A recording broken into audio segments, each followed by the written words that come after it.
morning, everybody. It's Wendy Harvey here, and I've come to ask you with help for a most important technical matter.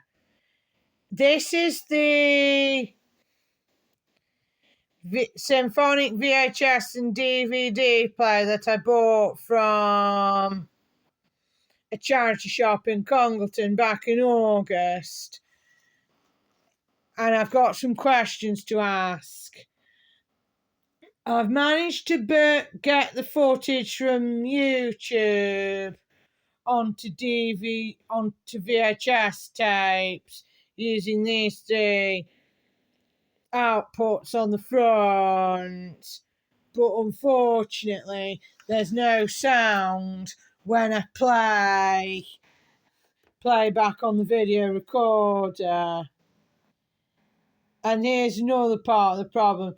Red, white, audio in, a coaxial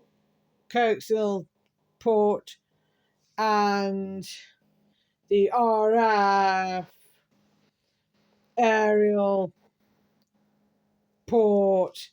So I'd like you all to ask me, what am I doing wrong?